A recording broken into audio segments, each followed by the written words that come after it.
আমার ভাই শহীদ অ্যাডভোকেট সাইফুল ইসলাম আলিফের রক্তের কসম, এই দেশে ইসলামের বিজয় হবেই হবে,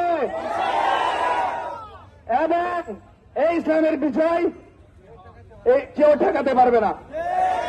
আমরা পড়তে পেরেছি, আমরা অনেক স্কুলে পড়েছি, কলেজে পড়েছি, আমাদের অনেক বন্ধু ভাই হিসেবে কারা ছিল, হিন্দু ভাইয়েরাই ছিল, ঠিক কিনা?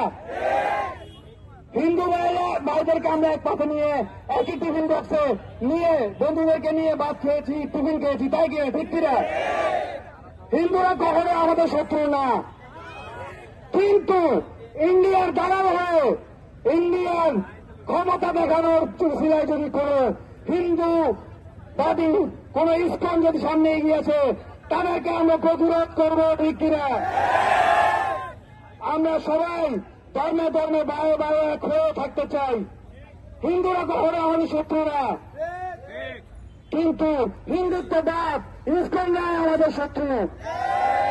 এই চিন্ময় সরকার, আমরা এদের বিচার দাবি করি। সে ইস্কন থেকে বহিষ্কৃত হয়েছে, ইস্কনকে ইউজ করে সে এখানে সন্ত্রাসবাদ কায়েম করেছে। এই ইস্কন যদি নিষিদ্ধ না হয় আমরা রাজপথ ছাড়ব না। যতদিন ইস্কন নিষিদ্ধ হবে না ততদিন রাজপথ ছাড়ব না। কোন দলকে, কোন নামকে, সংগঠনকে ইউজ করে যদি সন্ত্রাসবাদ কার্যক্রম হয় অবশ্যই সেই দল, সেই সংগঠন নিষিদ্ধ হওয়ার দাবিদার রাখে, ঠিক কিনা? কেন আমরা নিষিদ্ধ চাই? আমরা এই জন্য নিষিদ্ধ চাই আমাদের দেশে যাতে শান্তি সুশৃঙ্খল বজায় থাকে।